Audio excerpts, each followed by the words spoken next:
Thank you, Mr. President. I ask that the quorum call be dispensed with. Without objection, so ordered.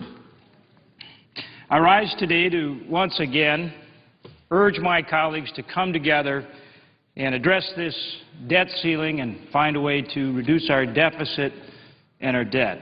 We're at the 12th hour, and it's vitally important to the American people that we move forward. And I believe there's opportunity to do that. I think it's important that we move forward in a way that makes sure that we address the root problem. The problem is that we have a deficit and a debt that is out of control. And so as we work together to reach agreement on this very important debt ceiling issue, we need to be mindful that we've got to take a big step forward in reducing the deficit and the debt that our country faces. Let's start by taking just a minute to look at the numbers. Today, this country has, in total revenues coming into the federal government, about $2.2 trillion. But at the same time, we have expenses of $3.7 trillion, leaving a deficit, an annual deficit, of more than $1.5 trillion. And our debt is now in the range of $14.5 trillion. It's hard to even imagine what $1 trillion is, let alone $14.5 trillion. We are borrowing 40 cents of every dollar that we spend, and our debt is growing $4 billion a day. $4 billion a day. Unemployment right now is 9.2%, and the latest GDP growth just came out for the second quarter of this year. It was an anemic 1.3%. So clearly we need to get our economy going. We need to get people back to work. We need to get this economy growing. We need to get people working. And at the same time, we've got to control our spending. And it's time to act. Now, we really are faced with two different pieces of legislation at this point. One is the Boehner Plan, or the Budget Control Act of 2011, that the House will be voting on very soon, I believe. And then also there's another plan, the Reid Plan, here in the Senate. As configured, though they have some similarities, though, as configured now, they're different plans. They're different approaches. One gets us on the road to recovery. One, very importantly, gets us on the road to recovery. The other one doesn't. And so let's take just a minute to talk about each of those respective plans, make sure we understand them, so that as they're voted on in the House and then we face these important votes, hopefully this evening or tomorrow, but very soon, that we understand the differences between these approaches so that we can find ways to come together on an approach that we can pass in this chamber, but also in the House, and an approach that truly moves our country forward. Now, under the Boehner proposal, savings of more than $917 billion in savings must be provided in order to raise the debt ceiling. And that then allows the first tranche of increase in the debt ceiling in the amount of $900 billion. But those savings have to be identified first. Savings that are as much, and in fact more, than the amount of the debt ceiling increase.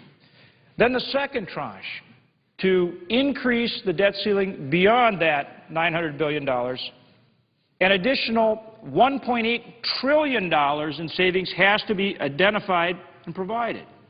$1.8 trillion in savings. So that's $2.7 trillion in savings to get this country back on the road to financial health in order to raise the debt ceiling. And that's fundamentally important because that's the fundamental issue. It doesn't fully solve the problem, but it gets us on the right path, and we've got to get going on the right path.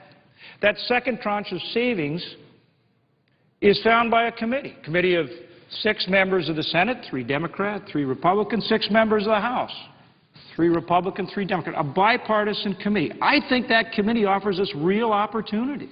Here's why. The committee has to come up with recommendations for real savings by November. It's bipartisan, and it's a straight up or down vote in the House or the Senate to put those savings in place, and those savings must be identified before we raise the debt ceiling further. So it's something that we have to do. And let's think about that committee for a minute, Mr. President. That's a committee that can bring in the ideas of the Gang of Six. That's a committee that can bring in the Simpson-Bowles Commission concepts. That's a committee that can bring in tax reform. That's a committee that can bring in entitlement reform. And these are the things that we're going to need to address to get this economy going and get control of our spending. I know, Mr. President, you've put together many pieces of legislation that have been bipartisan and have been very important for this country, and I think that this committee truly offers us that opportunity. And I hope it's something that we in the Senate can find a way to come together on, and that we can get our colleagues in the House to join us. In my view, I think we do need to engage in tax reform. I think the right kind of pro-growth tax reform, some of the concepts brought forth by the Gang of Six, can truly help us to stimulate economic activity. And I think the real way to get revenue for this country is through economic growth, not higher taxes, through economic growth. Expand the pie, the rising tide that lifts all boats. So if we can engage in tax reform in a way that stimulates economic growth, and you get this economy growing, you get people back to work, you reduce that unemployment rate of more than 9%, that's good for every American, but it also is the way you really create revenue to help get us out of this deficit and debt at the same time that we control spending. I absolutely believe it can work, and I think that we need to convince our members that we need to come together and make it happen. The Boehner proposal also includes a balanced budget amendment. And I know that's been an issue of great debate in this Senate, and I believe we need a balanced budget amendment. I've said it many times before. I come from the background as a governor in my state. We have a balanced budget amendment. We balance our budget every year. 49 states have either a constitutional or a statutory requirement to balance their budget. I think we need that fiscal discipline in Washington, D.C. I think we needed to make sure that we don't get ourselves into this situation in future years for ourselves or for these young people we see here today with us. Now, when you compare that approach, when you compare the approach of the Boehner plan, it is different than the Reid plan. And it's important that we understand that. The Reid plan does provide that we identify $900 billion in savings. But it then provides that once we've identified that $900 billion in savings, we raise the debt ceiling by $2.7 trillion. So unlike the Boehner proposal, where we're finding more savings, significantly more savings than we're increasing the debt ceiling, this is just the opposite. We're increasing the debt ceiling $2.7 trillion, but only requiring $900 billion in savings. That doesn't get at the root problem. That continues the underlying problem of too much spending and too much debt. It, like the Boehner proposal, the Reid proposal, does provide for a committee. That's important. That's good. But unlike the Boehner proposal, it doesn't require that that committee bring back the savings and that we put those savings in place before the debt ceiling is increased. It doesn't have the teeth we need to make sure that we get this job done for the American people. And that's a problem. So they are different approaches, and it doesn't include a balanced budget amendment. Now, there's been talk that we must work together and find a way to bridge the gap and the differences. And I think that's true. We have got to find ways to come together. Time is growing short. We need to get it done now. But I think it's the approach identified in the Boehner plan that we need to take. We need to get our colleagues in this chamber to join with us to do it. It's the only piece of legislation that can pass the House, but more importantly, it's a big step forward. It's a big step in the right direction for our country.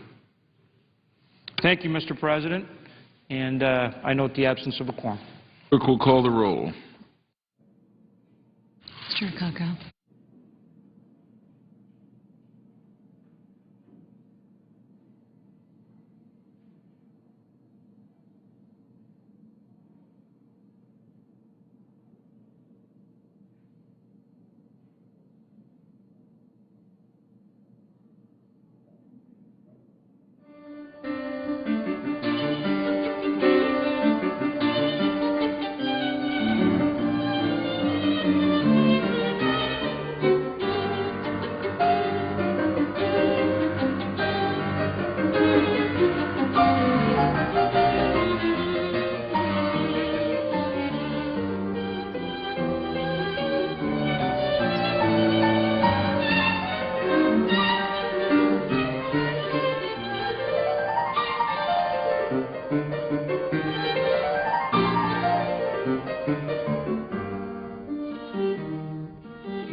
So ordered. Mr. President, I would ask to speak for 20 minutes. Without objection.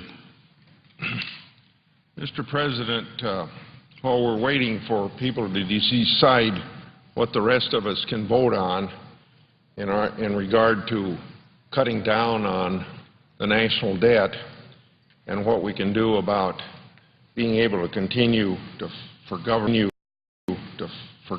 to function on the ability to borrow, all of this is about uncertainty, and you read about the uncertainty every day in the newspaper because people don't know what we're going to do, and then that causes businesses, small and large, not to hire, and it seems like they have a lot of cash that they'd like to spend and invest wisely, and some of that would surely create a lot of jobs and get our economy moving.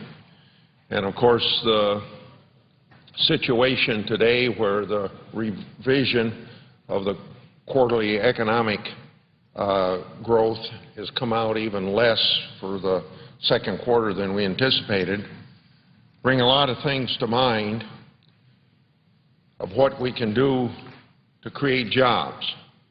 Because with 9 2/10% unemployment, that's got to be our concentration. And I would like to advise my colleagues that a lot can be learned from history. We must change course if we want to change jobs. And we've been out of the 2007 to 2009 recession was officially over during the year 2009, and here we are still with 9 2/10% unemployment. So this month happens to be the second-year anniversary of the official start of the recovery. But what kind of a recovery? With 9 2/10% unemployment. It tends to be an official recovery, in other words, a recovery in name only. In this 2 years, we've had about 2 8/10% annual growth average per year of that 2 years. And of course, I just said the growth of the last quarter was revised downward. And if you compare what we have during this recovery, which was a very, very bad recession, and you compare it to the recovery of the last deep recession, which was in 81 and 82, we compare this 2 8/10% growth now with a 7 1/10% growth for the recovery after the 1981 to 1982 deep recession. And of course, you can go even further because I said compare 7.1% growth after the deep recession of 81 to 82 with the 2 8/10% average growth so far during this 2 years of recovery. That has now slowed down to probably 1.5% growth. So statistically and actually, and for the people that are unemployed, recovery has in fact been very stalled since its very beginning 2 years ago, as we celebrate that 2-year anniversary now of a so-called recovery. Still, 9 2/10% unemployment. So I say we must change course. And so if you want to go back to comparing now to the 1983 and 84 period of time when we had a much more vibrant recovery, people tend to blame the weak economy today during this recovery on high personal savings rates. But in fact, people are spending more now than they did in the 83 to 84 recovery. Because today the savings rate is about 5.6%, and in 83 to 84, the other recovery, it was 9.4%. So you can't say people aren't spending enough, why we don't have a recovery. Then they tend to blame it on weak housing. But if you look at the difference between now and 83 and 84, that doesn't seem to be a very good reason. Net exports are less now than they were in the 83 and 84 recovery. The growth of consumption and the growth of investment is 60 to 70% less now than it was in the 83 and 84 recovery. So what can we learn from this history that made the recovery of 83 and 84, the last great recession we had compared to this recession, better than the recovery now? Why have we stalled today when we didn't stall in a comparable period of recovery after the last great recession? If the above doesn't explain it, then what does explain it? Why then was the recovery of the 80s so much more vigorous than the recovery now, if we are in fact in a recovery? And people would doubt that. That's the question where I think we can learn from history. Political leaders ought to learn from the lessons of the past. And there's a lot of lessons that can be learned going back over a long period of time. Mistakes made in the Great Depression of the 1930s, or let's say the gigantic inflation of the 1970s. The 30s and the 1970s were tough decades. But going through those tough times and remembering them, and maybe other tough times as well, I'm just picking out the Great Depression of the 30s and the gigantic inflation of the 70s. But these lessons learned by political leaders in the 80s, 90s led us to very unprecedented growth during those 2 decades when 44 million jobs were created. If 44 million jobs were created during those decades, why do we have such small job growth now? Well, I think the answer is that we went back to basic principles that this country was founded upon: political freedom and economic freedom. The principles that dominated the decades of the 80s and 90s when 44 million new jobs were created aligned with these principles that are the foundation of our country: political and economic freedoms. Those were limited government, incentives to produce, incentives for entrepreneurship, emphasis upon private markets, and rule of law. These tended to be in ascendancy during the decades of the 80s and 90s, and it led to monetary policy that brought about price stability. It brought about lower marginal tax rates. Regulations encouraged competition and innovation. We had welfare decisions that were devolved down to the states where they could be handled more efficiently. And we had spending restraints that led to balanced budgets during the late 1990s, paying down $568 billion on the national debt. So There was great hope that what was done during the 80s and 90s that brought about 44 million new jobs would extend into the 21st century. And that would be continued to bring market-based principles into Social Security and other entitlement programs, bring market-based principles into education, bring market-based principles into health care. Because if these market-based principles worked during the 80s and 90s of the last century and created 44 million jobs, the success of that ought to carry over into other government policies so we could continue down the road of creating jobs instead of stagnating like we have now.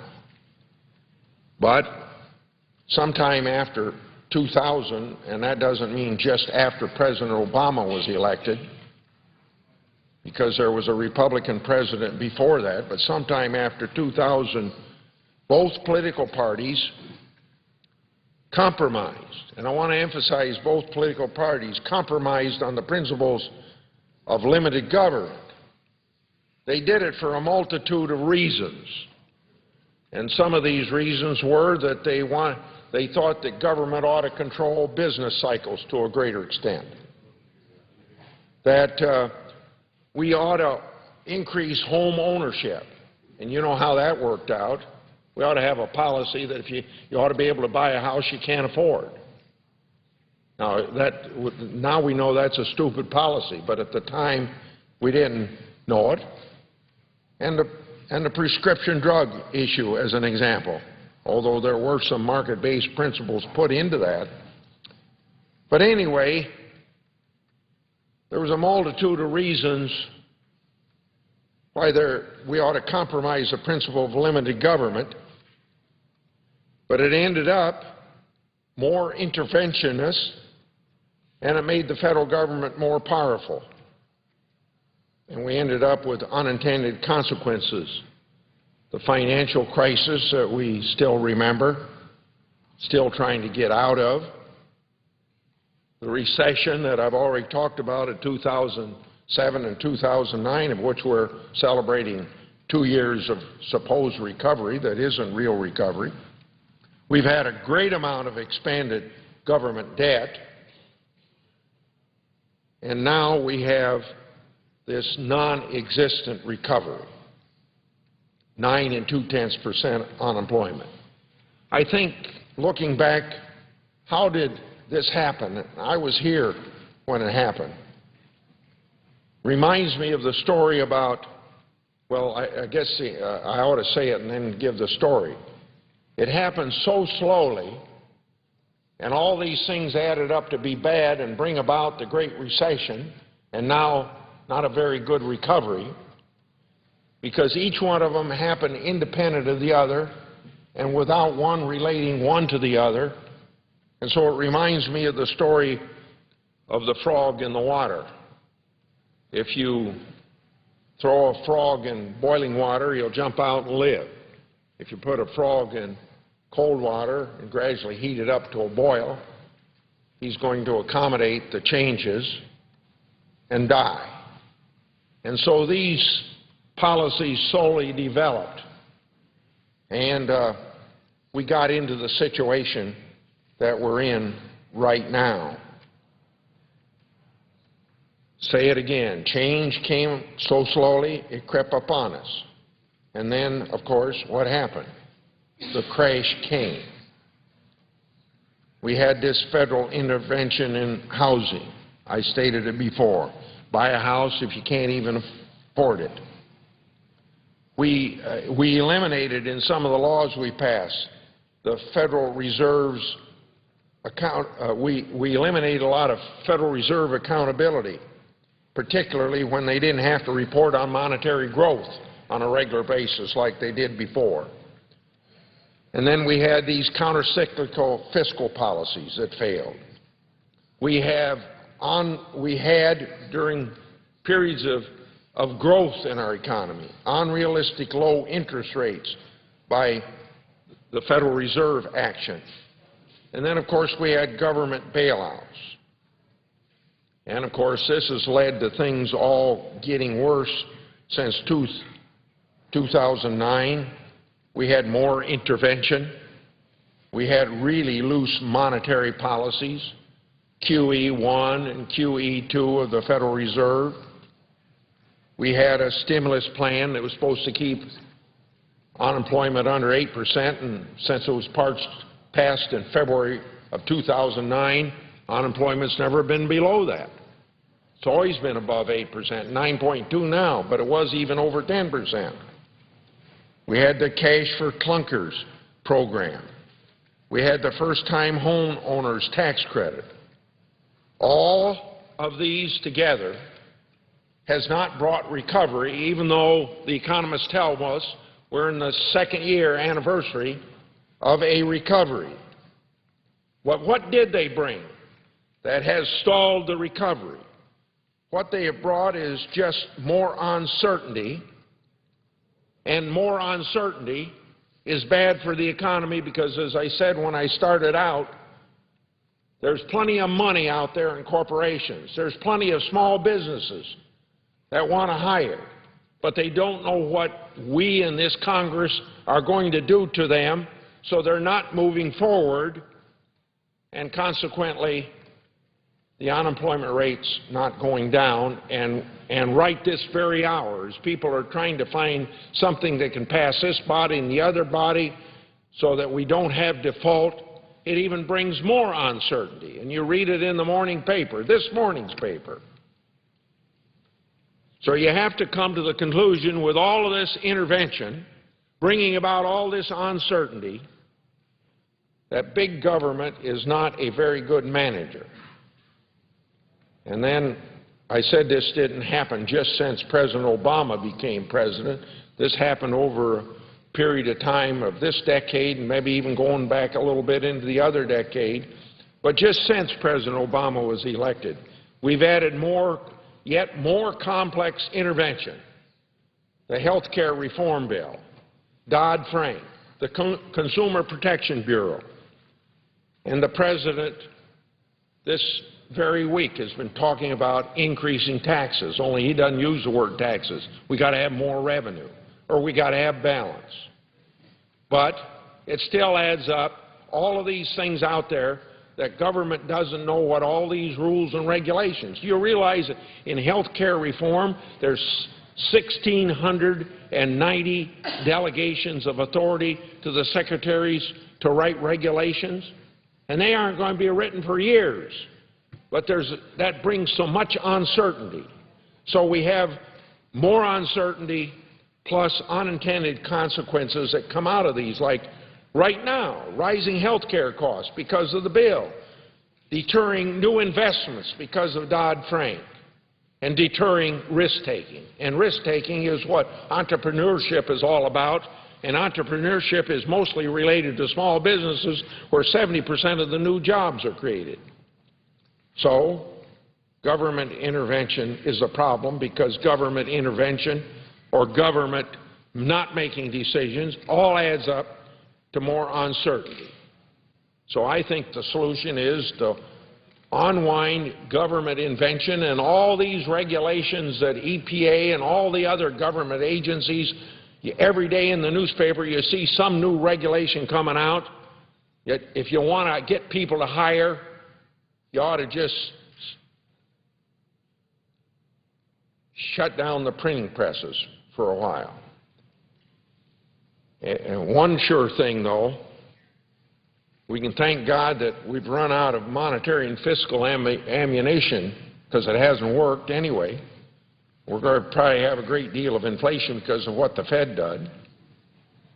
We have no more spending that we can do because all the spending we've done hasn't done the good it was supposed to do. We need no more greater debt, and we don't have any more zero interest rates to put out there because that's practically where it is right now. Instead, what we need is spending controls, and what we need is free market principles. Historical evidence shows what works and what doesn't. And I said what works and what doesn't is the lessons learned from the Depression of the 80s and the gigantic inflation decade of the 70s. So people in the 80s and 90s changed policies that were market-oriented, and we created 44 million new jobs. So we ought to be learning from history. Historical evidence shows what works and what doesn't. And right this day, in this town, interventionists in the market control today. We need to restore the less intervention, the policies of the 80s and 90s to restore jobs. Remember, it created 44 million new jobs. I yield the floor.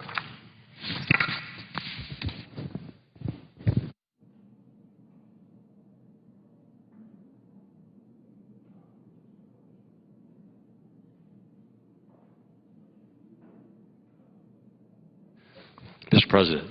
The senator from Indiana. Mr. President, are we under a time agreement? The senator has 10 minutes. Thank you, Mr. President. For several months now, I have been on the floor speaking, urging both Republicans and Democrats to listen to Americans and take this unique opportunity that we have before us to do what is right for our country's future. 2010 sent a unmistakable message. Americans do not want us to spend more than beyond our means, more than we take in. They don't want higher taxes. They don't want budget gimmicks, smoke and mirrors. They want the real, serious addressing of a real serious problem. And we have worked several months to try to do that. As I talk to Hoosiers all across the state of Indiana, business people, retired workers, young people and others, I sense the fear and the frustration and disappointment of a growing number of people, and even anger in their voices. That started in 2010 and is accumulating as we continue to careen toward this date of budget default, without a sensible or serious plan in place that they can look at and feel confident that we're back on the right track toward fiscal health. American families are scared. They're scared and they're frustrated, and I think rightfully so. They're worried about paying next month's bills. They're worried about getting a loan to buy a house or credit to help support a business. They're worried about being able to pay the freight for sending their kids to school in the fall just a few weeks away. Our seniors are scared. And throughout this debate, they've been used over and over again as a political football for scare tactics. My phones are ringing off the hook with seniors basically saying, we've been told that you're going to take away all of our benefits, when that is absolutely not true. We're trying to save those benefits. We're trying to take the reasonable measures necessary so that those benefits for Social Security and Medicare are there for the future as seniors age and need that support. American businesses are frustrated. They're sick and tired of Washington's inability to act. The Washington Post reported this week that, and I quote, business leaders are growing exasperated with Washington. And they say dysfunction in the political system is holding them back from hiring and investing. And the markets are jittery. We've seen a pretty good drop in the markets just this week. The dollar fell to a new low against the yen, and the yen isn't doing all that great. And we continue to see stocks tumble. So many have asked, why haven't we acted yet? What are we waiting for? Why haven't we passed a bill to avoid this default? Why are we in this period of uncertainty? Taking it right up as the clock ticks toward August 2nd. And while the President refused to even put forth a plan, House Republicans have been working to pass legislation. They passed Cut, Cap, and Balance Act. They brought it here to the Senate floor. We weren't even allowed to debate or vote on it or have amendments. For those who didn't like it, there would have been an opportunity to improve it, been an opportunity for at least to have a yes or no vote on whether this was the path to where we needed to go. But we didn't have that opportunity. And now, even as I speak, we're moving toward another vote in the House, something similar coming forward tonight by Speaker Boehner and Republicans in the lower house. Unfortunately, it looks like we're going to be blocked from debating that bill. There'll be yet another motion to table to deny the opportunity to move forward. Now, we know there are things going on around behind the scenes as going forward, but this doesn't provide any assurance to the American people that whatever is being debated and put together is going to solve the problem.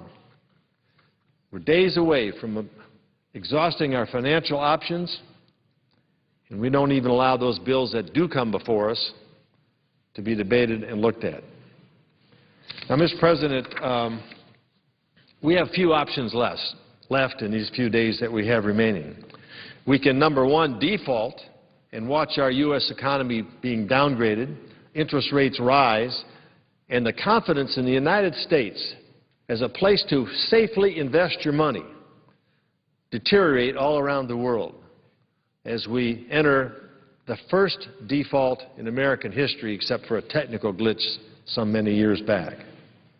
Second option before us is that we can pass legislation that is below where we need to be and where we ought to be, but we weren't able to get there. But it would avoid a default, but it also might not avoid a downgrade of our credit because it hasn't matched and met the minimal requirements of what most who have analyzed this situation have understood that we need to undertake. The third option, one hasn't been talked about too much, but several of us have been discussing this possibility. Pass a short-term extension that will avert a default, but allow us to continue the work for a serious fix that gets to those minimal measures necessary to make progress toward fiscal health. That first option, I don't believe, is a viable option.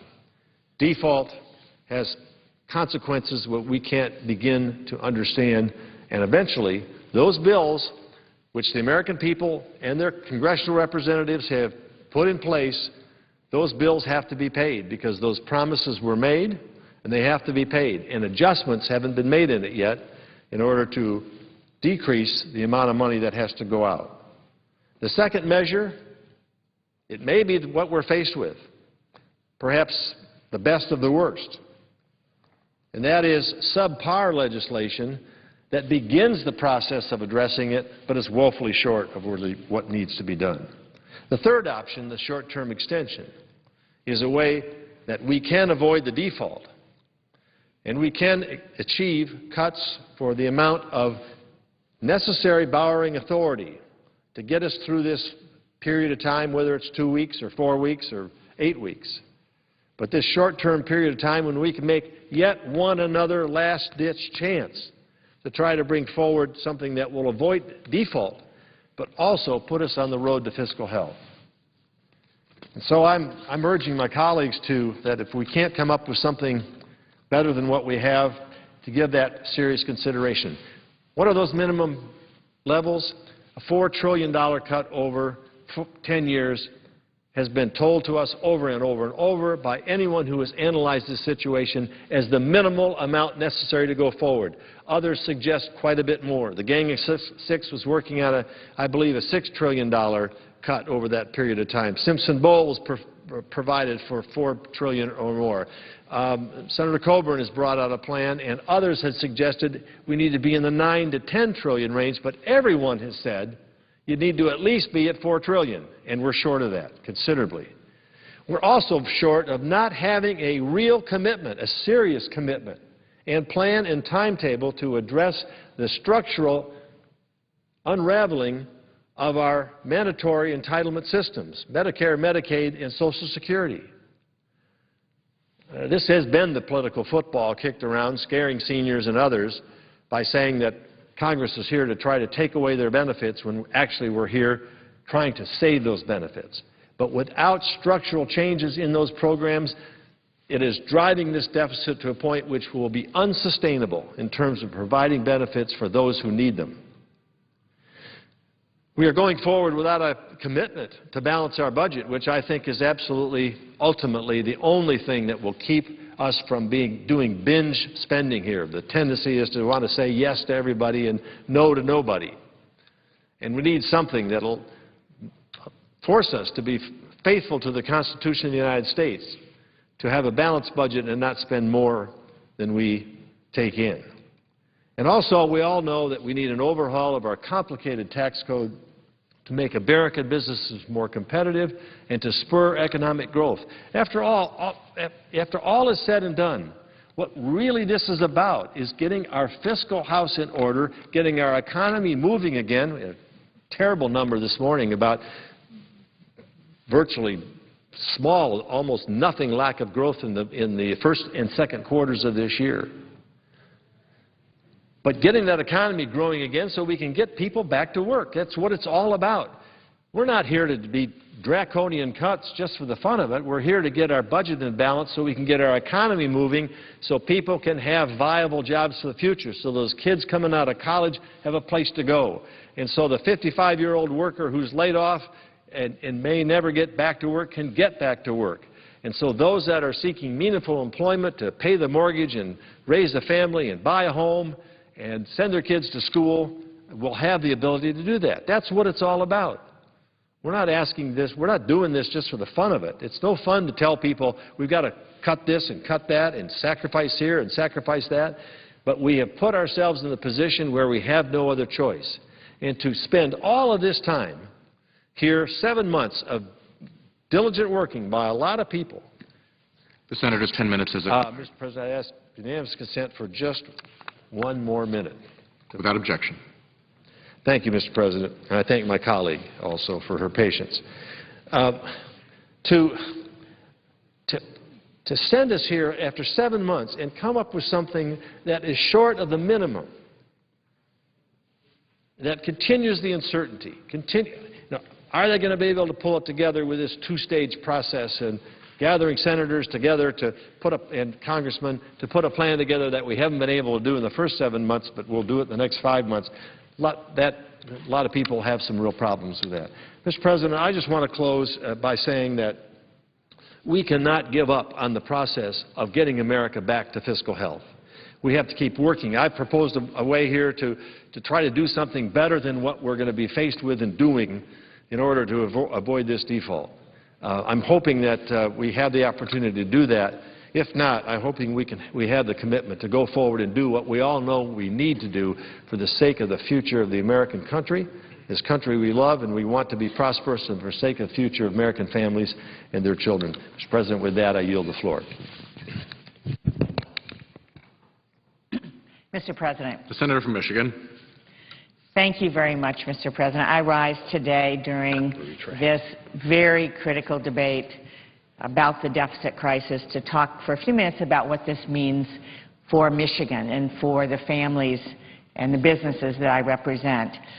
You know, I grew up in a small northern town of Clare, Michigan, where my family ran the automobile dealership, the Oldsmobile dealership, and my mom was a nurse at the local hospital.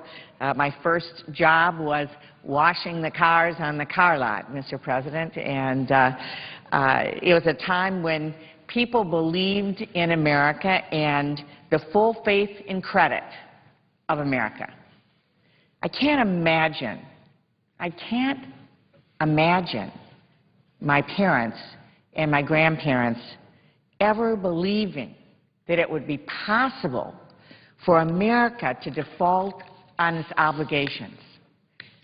But here we are today, and that is a very real possibility. It's outrageous because it does not have to be this way. We have been through a lot in Michigan, Mr. President, and I know you know that. We've had more people out of work than any other state in this recession. In fact, we've been hit harder, longer, deeper than any other state. We've took the brunt of the recession, and people are now just starting to get back on their feet, and they're the lucky ones. When people in Washington talk about this default crisis like it's just another political game, it is not a game. It is not a game to the families I represent. It is not the game to the seniors I represent. It is not a game to the small businesses or to the manufacturers who have worked very, very hard to turn things around and move forward in our state. It's not a game to the people who are really worried about what's going to happen on Tuesday if we can't come together and create a solution, which we absolutely have to do. There are nearly 2 million people in Michigan, senior citizens and people with disabilities, who have earned their Social Security benefits and might not receive them next week. We have 1.6 million seniors, people like my mom, who may not be able to see their doctor and use their Medicare next week. Michigan has 700,000 veterans, men and women who have bravely served our country. And they expect us to keep our promise to them as a country. Those are the people I'm thinking about today as we're trying to find a bipartisan compromise. We have to solve this problem, and we need to get it done now. And there is no reason that that can't happen. I'm hearing from small business owners. I've been on the phone today talking to small business owners, the people who we need in Michigan to turn the economy around. They're doing everything they can to grow their companies and to create jobs. But now they need customers. And they have customers who are saying that they're afraid to make a purchase. They're holding on to their dollars. They're afraid to buy a house or furniture. Today I talked to a friend of mine in northern Michigan, a prominent auto dealer, who indicated that he's got people that normally come in every 3 years and buy a new car, and they're just waiting because they don't know what's going to happen. They don't know what's going to happen in the economy. They don't know what's going to happen to them and their families, and they are waiting. They're waiting for us.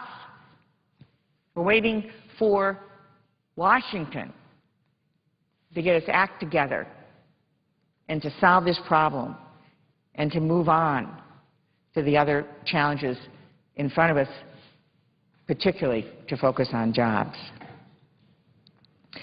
Our recovery has already taken hits. We saw that in the economic numbers that came out this morning. Families in Michigan have already taken the 1-2 punch of higher food prices, higher gas prices, and now we have people talking seriously about letting the country default, which will lead to higher interest rates. For people trying to raise a family, for small businesses trying to hire new employees, the last thing that they need, that anybody needs, are higher interest rates. A default would cripple the ability of our companies to create jobs. And it's the people who are already hurting the most, the middle class, working families, who will pay the biggest price once again. And that is just wrong. And worst of all, that scenario would be entirely self-inflicted by people on both ends of this building who aren't willing to come together and work together on a bipartisan basis to resolve this. There is absolutely no reason why this country needs to default on its obligations. There is no reason. I'm hearing from seniors in Michigan who are really scared that they might not get their Social Security checks next week and they're living check to check.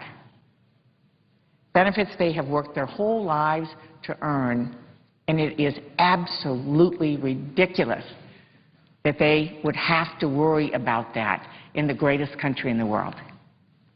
All because people in Washington can't seem to sit down and work this out. For many seniors in Michigan, that's all they have to live on. That's all they have to pay their rent, to buy groceries, to pay for their medicine. They're worried about how they're going to live if this country goes into default. I'm hearing from veterans in Michigan, many of whom were left disabled after their service, who are angry, and rightly so, that the country they fought for might default on their payments for the first time. I'm hearing from young people who are worried about their future and the future of their generation if Congress allows the full faith and credit of the United States to come into question. Now, we all know it is critical to be able to cut spending, to be able to cut the deficit. We also need to grow the economy. We need a full, balanced package. But we understand the critical nature and the importance of cutting this deficit that has been allowed to accumulate over the last decade. We have already cut spending. We will cut more. The bipartisan plan that will soon come before us, and I want to thank Senator Reid for his leadership in bringing this forward and working so diligently, and colleagues across the aisle who have been working here in the Senate to create a bipartisan plan.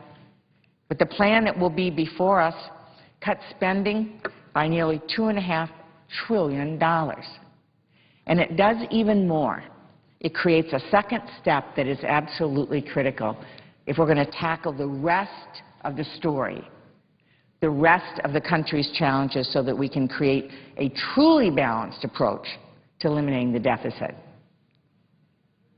And people in Michigan understand that to do that, that includes cutting special subsidies and other special interest spending through the tax code, and creating a fairer tax code so that reducing our deficit is not, once again, put on the backs of middle-class families and senior citizens who have already paid a heavy price.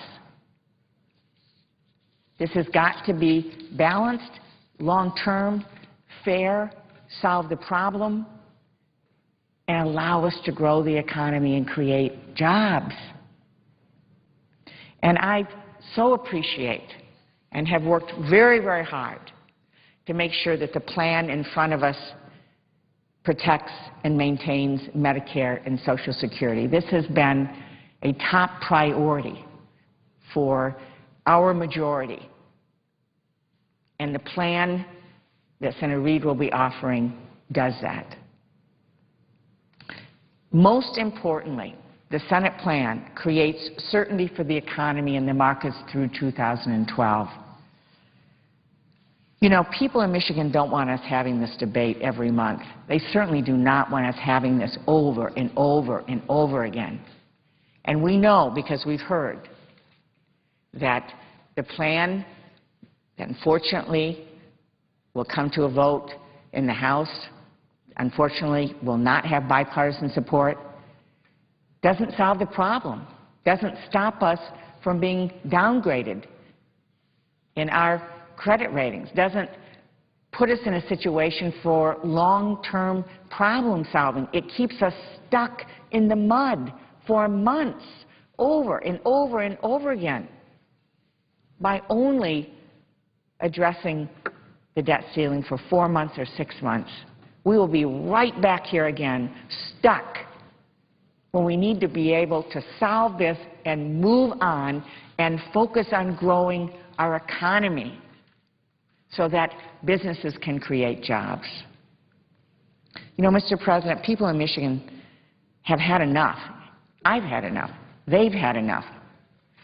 One man called my office earlier today, said, "I don't want to relive this nightmare in a few months." I couldn't agree with him more. We cannot be in a situation where we are not creating economic certainty, solving this problem, and then moving forward as a country.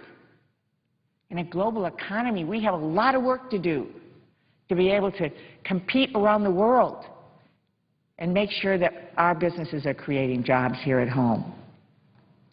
Families, small businesses in Michigan have been through enough. It's time to get this done. We've got to do it together. It is about working together. It is about creating a bipartisan plan. And it's time to get that done. I know my colleagues here in the Senate on both sides of the aisle know the seriousness of this situation. I certainly know our leader does, and I'm grateful for his persistence and focus in bringing people together to solve this. We have a serious debt crisis that we can and must solve. And the House must join us in a bipartisan solution. We also have a jobs crisis in our country. We need to resolve the current impasse and then focus like a laser on growing our economy so companies can create jobs, so that we can get out of debt and we can stay out of debt. I would strongly urge my colleagues on the other side of the aisle here in this chamber, to continue to work together to find a solution, to come together to get this done in the Senate. I would urge my colleagues on behalf of hardworking men and women of the state of Michigan, it is time to come together to get this done. We know what needs to be done. We know it has to be bipartisan, and we know we have to work together. People in Michigan are saying enough is enough. It's time to get this done. Thank you, Mr. President.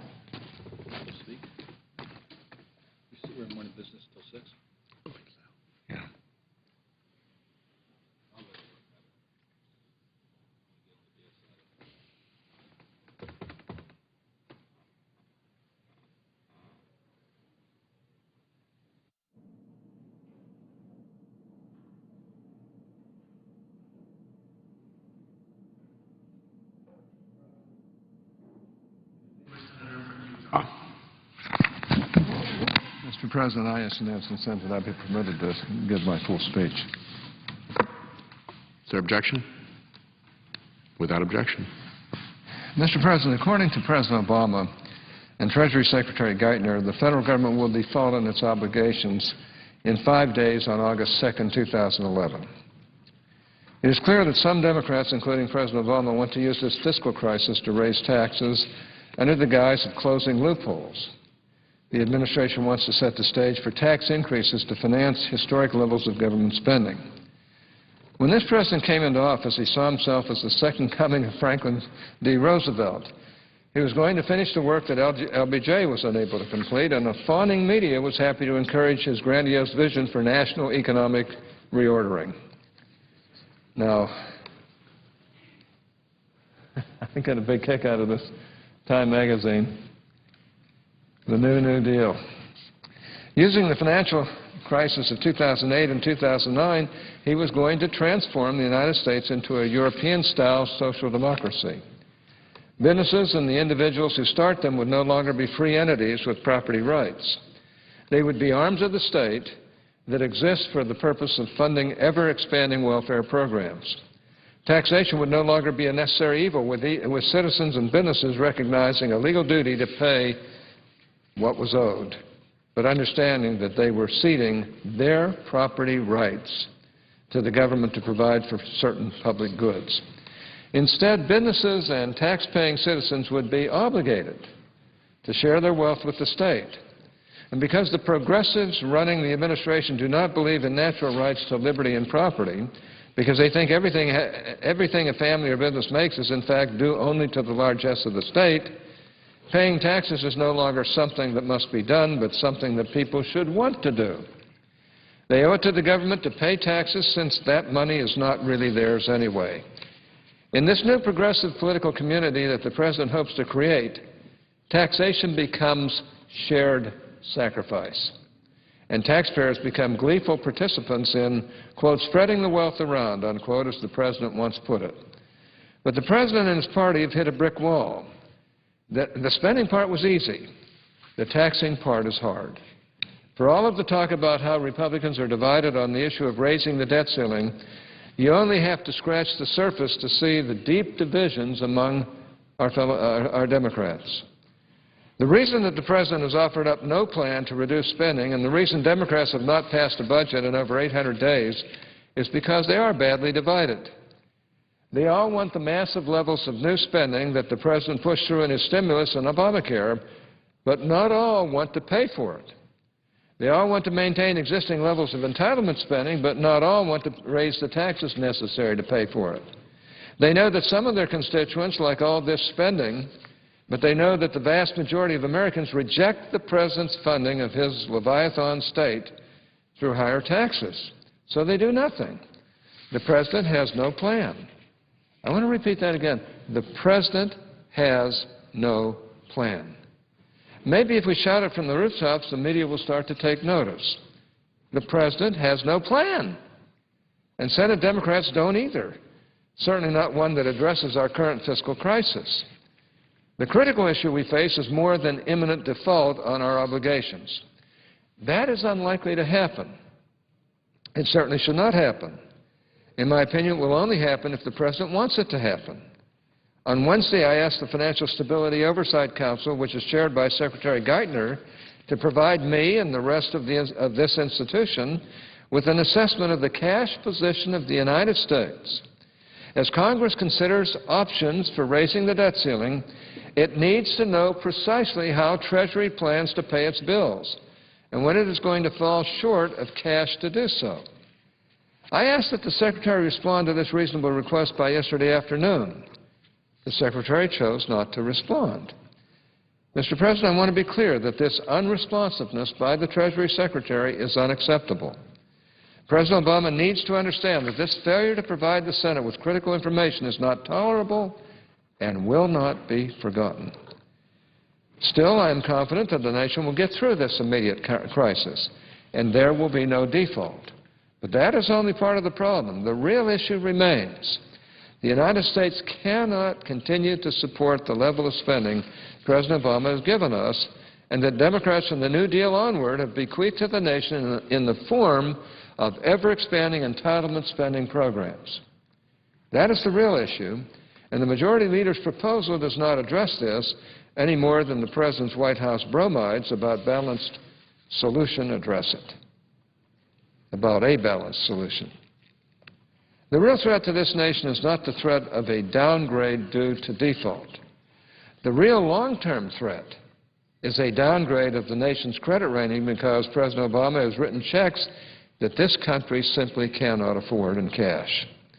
The real threat is that interest rates will go up for businesses, families, students, homeowners, and anyone who has to borrow money. The economic ramifications of a downgrade threaten to bowl over our fragile economy.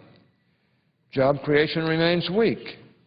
Annualized growth in real inflation-adjusted GDP was only 1.3% in the second quarter.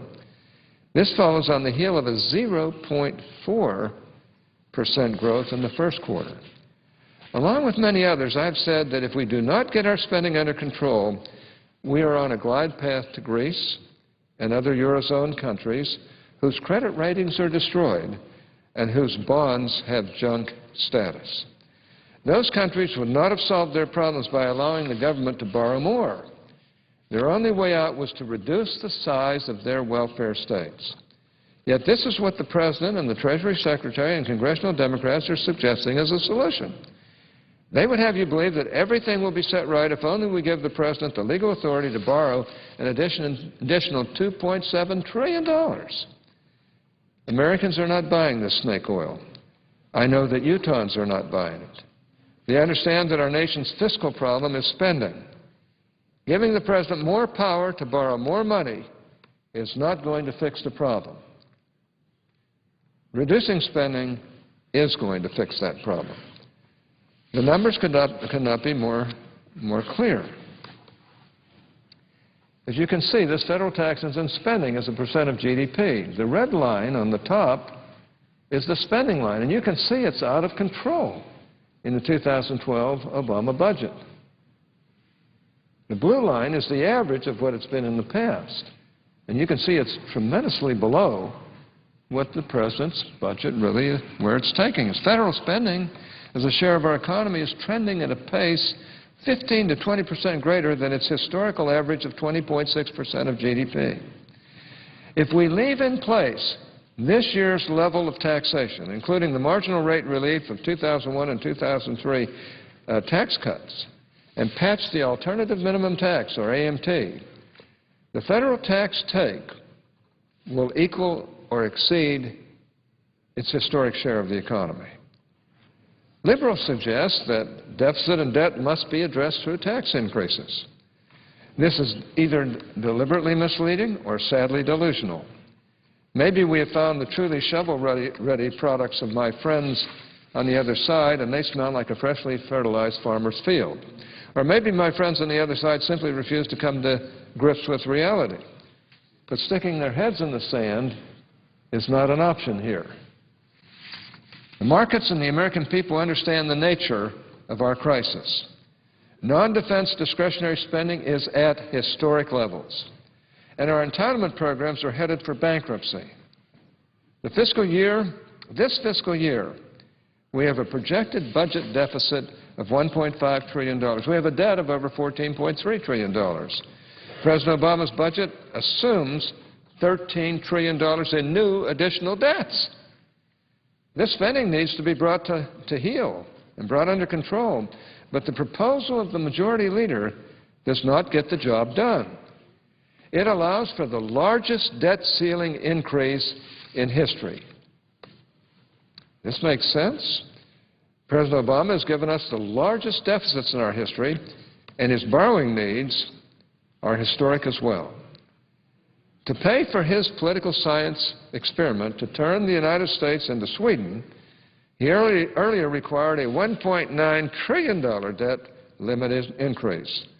That was the largest in the nation's history. But now he's coming back for another $2.7 trillion. Conservatives understand that this is not sustainable.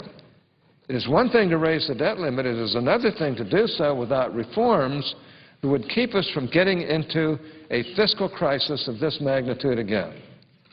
That is why I and many others in Congress pledged to vote against the debt ceiling increase prior to the institution of immediate spending cuts and spending caps and sending a strong, balanced budget constitutional amendment with taxpayer protections to the states for ratification.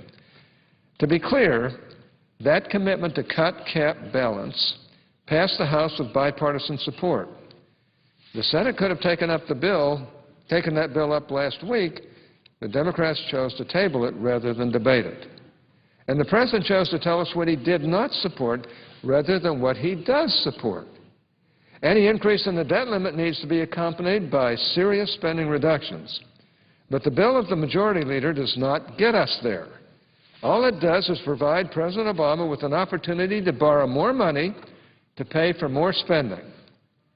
The President would get a $2.7 trillion debt limit increase, but less than $1 trillion in cuts. And most of those cuts are gimmicks. They assume savings from more spending that the President has not requested, that is unlikely to materialize. I notice the majority leaders here, and I would be glad to yield without losing my right to the floor and also without having my